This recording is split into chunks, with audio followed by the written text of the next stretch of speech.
बच्चों, आप सभी का इस वीडियो में स्वागत है।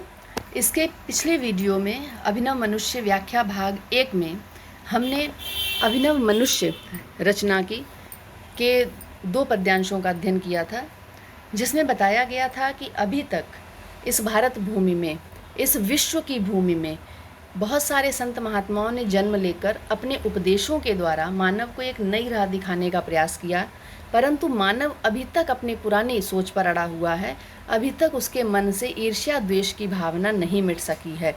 वो दूसरे व्यक्ति को, कोई भी मानव, हर मानव में ईर्ष्या का वास है और वो दूसरे को गिराकर आगे बढ़ना चाहता है। अब अगले पद्यांश में देखते हैं कवि ने क्या कहने का प्रयास किया है। आज की दुनिया विचित्र नवीन। क्या कहता है कवि? आज की दुनिया कैसी है? विचित्र नवीन।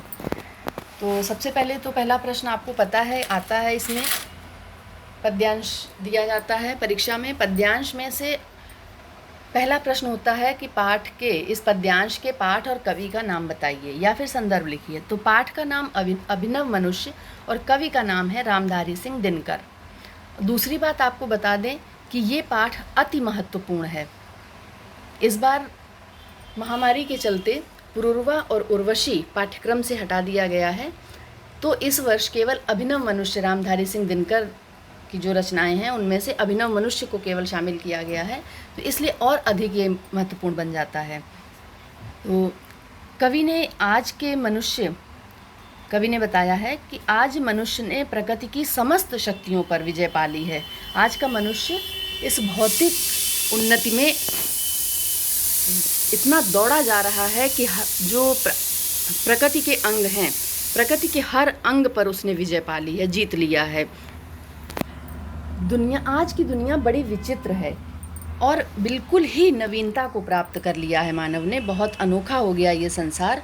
आज मनुष्य प्रकृति पर सर्वत्र है विजयी पुरुष आसीन। प्रकृति पर, प्रकृति के हर अंश पर, हर अंग पर, सब जगह मनुष्य ने विजय पा ली है। मनुष्य विजयी होकर बैठा हुआ है, आसीन हो गया है। बंधे नर के करों में वारी विद्युत भाप। नर के, मानव के हाथ, कर का अर्थ है हाथ, वारी, जल, चाहे जल हो, चाहे बिजली हो या भाप हो, सब कुछ मानव के हाथ में आ गया है। मानव के आदेश के अनुसार, उदाहरण समझ लीजिए कैसे। वारी, पानी, नल आप खोलिए, बंद करिए, आपके हाथ में है। जब चाहें आपके आदेशानुसार, मानव के आदेशानुसार पानी, बिजली, भाप तीनों चलते हैं। बिजली आप एक स्विच से, एक बटन से बिजली जला सकते हैं, बंद कर सकते हैं। भाप, स्वयं आप भाप को नियंत्रित कर सकते हैं। तो ये सारे मनुष्य की वैज्ञानिक प्रगति की ही देन है। हुक्म पर चढ़ता उतरता है पवन का ताप। हवा का तापमान, जिसका उदाहरण है एसी, हवा का तापमान मनुष्य के एक आदेश पर अधिक होता है या कम होता है। मनुष्य से अपनी इच्छा अनुसार चलाता है। मनुष्य ने अपनी इच्छा अनुसार ही प्रकृति की सभी शक्तियों को वश में कर रखा है और सभी प्रकार की भौतिक सुख सुविधाओं को प्राप्त कर रहा है नहीं बाकी कहीं व्यवधान, लांग सकता नर सरित गिर सिंधु एक समान। आज मनुष्य के लिए कुछ भी कठिन नहीं है। मनुष्य एक बार में ही, जहाँ पहले के समय में नदी पार करना ही मुश्किल होता था, तो आज उसके लिए नदी, पर्वत, समुद्र सब एक समान है। हवाई जहाज़ पर बैठते ही सैकड़ों हजारों मीटर ऊंचे पर्वत को पार कर लेता है, हजारों लाखों किलोमीटर लंबे समुद्र को पार कर लेता है और नदियों को पार करना कोई बड़ी बात नहीं रह गई है। मनुष्य की किसी भी इच्छा में कोई व्यवधान अब नहीं रह गया। मनुष्य अपनी इच्छा अनुसार हर कार्य कर सकता है। प्रकृति उससे दूर थी, प्रकृति वश में नहीं थी, उस पर भी आज मानव ने पूरी विजय पा ली है। आज का मनुष्य सब जगह विजयी हो रहा है। शीर्ष पर आदेश कर अवधार्य।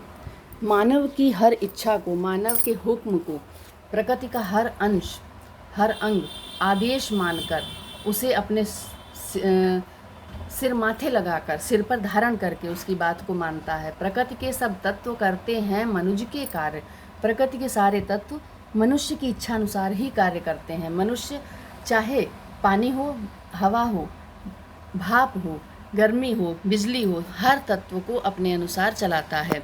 मानते हैं हुक्म मानव का महावरुणेश, जल के देवता वरुण भी मानव का हुक्म मानते हैं। और करता शब्द गुण अंबर वहन संदेश, और अंबर आसमान भी मानव के संदेश को वहन करके उसे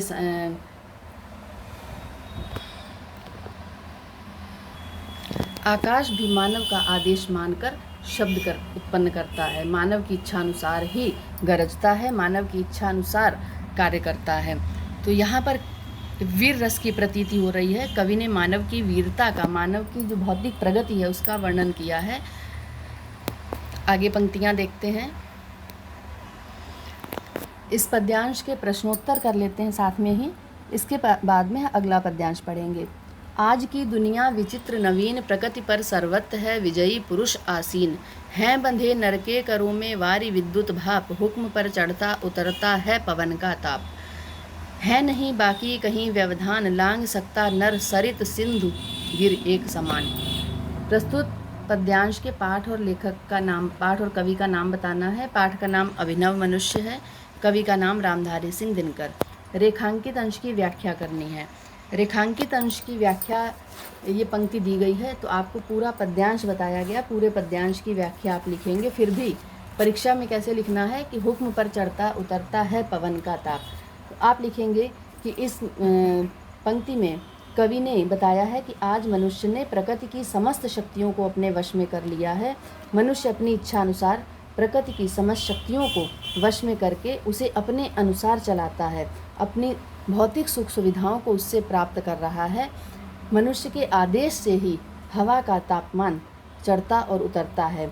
मनुष्य के आदेशानुसार गर्मी, या वायु की गर्मी कह सकते हैं कि पवन का ताप, वायु की गर्मी मनुष्य के आदेशानुसार चढ़ती या उतरती है। अब कोई भी व्यवधान मनुष्य की इच्छा में बीच में नहीं है। आज की दुनिया कैसी है, प्रकृति पर किसकी विजय दिखाई देती है। आज की दुनिया विचित्र है, प्रकृति पर मानव की विजय दिखाई देती है। नर के हाथों क्या क्या बंधा हुआ है। नर के हाथों में जल, बिजली, भाप और हवा सभी बंधे हुए हैं। व्यवधान ना होने पर नर क्या क्या समान रूप से लांघ सकता है। व्यवधान ना होने पर मनुष्य नदी, पर्वत और समुद्र एक साथ, इनको एक समान रूप से लांघ सकता है। इसके अतिरिक्त आपसे प्रश्न पूछे जा सकते हैं कि सरित के पर्यायवाची बताइए, या सिंधु के या गिरि के पर्यायवाची बताइए, या फिर इन पंक्तियों में कौन सा रस है। तो यहाँ पर वीर रस है। इन पंक्तियों में अलंकार कौन सा है, अनुप्रास अलंकार है, या फिर इन पंक्तियों में कहा जाए कि शैली कौन सी है, तो प्रबंध शैली है, गुण ओज है, शब्द शक्ति अभिधा के साथ साथ व्यंजना भी है। तो इसके बाद अगले वीडियो में हम अगला पद्यांश पढ़ते हैं। धन्यवाद।